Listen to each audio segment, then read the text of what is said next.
Now in the Zelda series, you always play as a bit of a weird guy clad in green known as Link, and while this fella might seem a bit off, he's actually one of the most powerful beings in the whole world, because throughout his years of adventuring and saving the world from evil forces like Ganondorf, he has come across a lot of incredible artifacts. However, out of all the items seen in the Zelda series, which ones are the most overpowered? So ridiculously strong that they should almost be illegal. Well, let's find out. And guess what? The amazing Hyrule gamer will help me with this huge task. Number 5. High up in the mountains, there is a powerful artifact. A weapon so strong, it is known for slaying not just normal mortals, but even deities.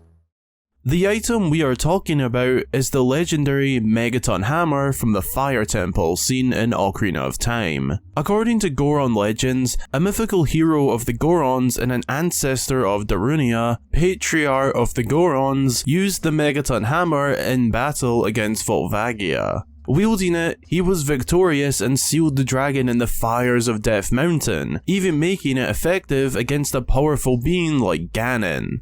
This already clearly shows us how useful it can be in combat. It's even required when fighting the dragon of legend Volvagia. Surprisingly enough, it even does as much damage as the Master Sword, which is one of the most powerful weapons in the entire franchise. Now sure, it's slower, however it does create a shockwave which can also take out enemies. However, while this already makes it quite a good pick, it's also capable of doing other extremely useful things. For example, breaking certain boulders, smashing in rusted switches and blocks for access to new areas, and even to open up secret grottos. So in general, it's a powerful and useful weapon, as well as good at breaking any obstacles in your way, making your journey easier in a lot of ways. But while it's not a bad pick, there are some items that completely surpass this one by a millionfold. Number 4.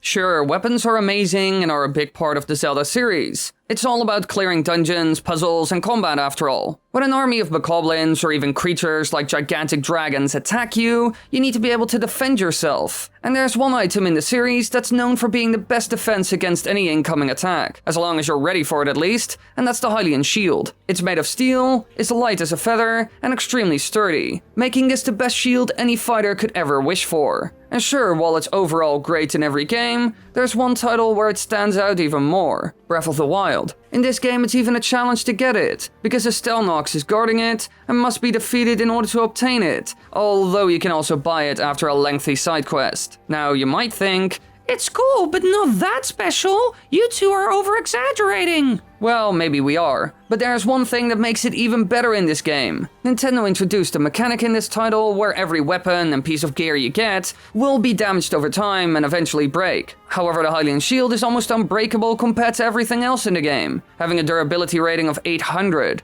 However, unlike in Skyward Sword, it isn't indestructible sadly enough, and will break at some point. But it does take a very long time. Sure, it ain't perfect, but to be honest, it is a must-have item in the game, and it's still really useful in combating the durability problem, certainly making it overpowered in ways in the latest Zelda title. And this is also kind of the case in Skyward Sword. Here it's also like indestructible, so as you can imagine, it beats a lot of other shields in the game. Although the only problem with it is that you get it super late into the game, so in the end it's not that useful. But still, it's very important.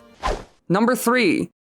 Now so far, we have just covered normal weapons and gear seen in the games. They might be legendary, but they're still just normal objects. And in the world of Zelda, there are a bunch of powerful magical creatures after all, so there must be something that they have created that breaks any player's expectations. And funny enough, there are some things that they made which are incredibly strong and also quite rare, to be honest. One great example of this is the Great Fairies Tears from Twilight Princess, our very first consumable, and oh my, does this give you a boost. One bottle of this stuff is given to you by Giovanni after capturing 20 post souls, and according to him, more can be found in the Cave of Ordeals. And after clearing that place, you can get more at the Light Spirits for free, making it easily obtainable. And now comes the great part, because when you use it, it restores all hearts and temporarily doubles your strength. As you can imagine, this is useful in every situation seen in the Zelda series. It will empower you immediately. Certain fights seen in this game become way easier thanks to this odd drink, especially the last battle with Ganondorf. And now that we think about it,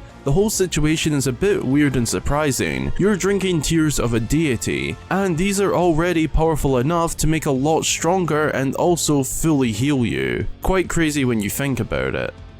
Number 2.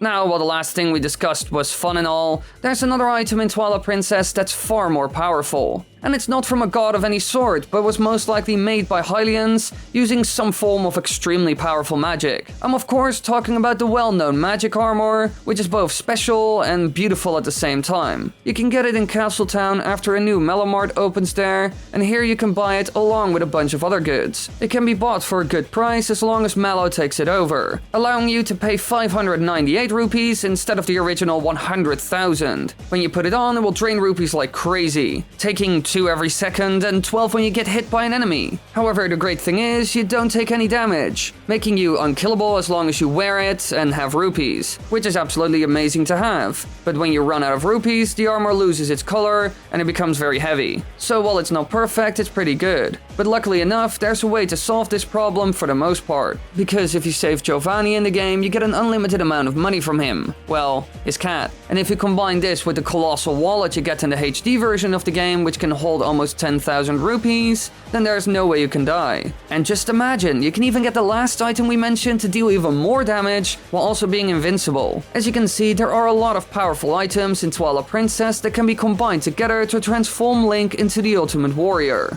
However, we still have our number 1, and this one is the most powerful out of all of them. Number 1.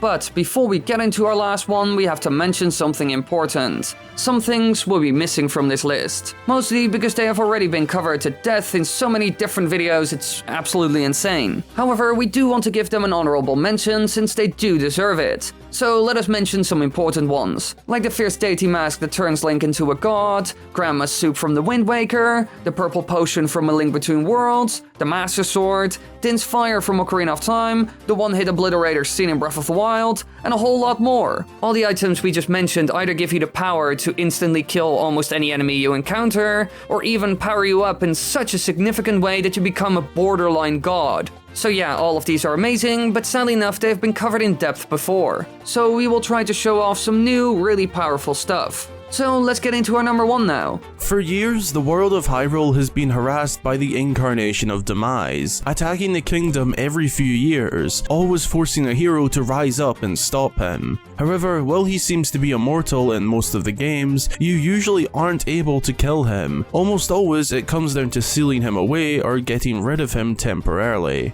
But in a handful of games, we actually see him getting utterly destroyed, and there is one item that is really good at doing this: the silver arrows. These are by far the most powerful arrows seen in the entire franchise, even being better than the light arrows, which are also really strong. And these have been used to defeat Ganon multiple times, in both the original Legend of Zelda and A Link to the Past. Sometimes these ones are the only weapons that are capable of defeating Ganon, who will recover from any wound if not pierced by a silver arrow. Clearly, they're extremely powerful, and they're capable of taking out a completely powered up Ganon who is close to being a god, which certainly beats the light arrows, which usually just stun the Lord of Darkness instead of actually taking him out. Most of the time, that's the Master Sword's job, and aside from one occasion in Oracle of Seasons and Oracle of Ages where Ganon was not fully revived, the silver arrows are the only weapon shown to completely destroy his demonic beast form. So when it comes to the most effective weapon in terms of beating one of, if not the most powerful beings in the Zelda universe, the silver arrows are king.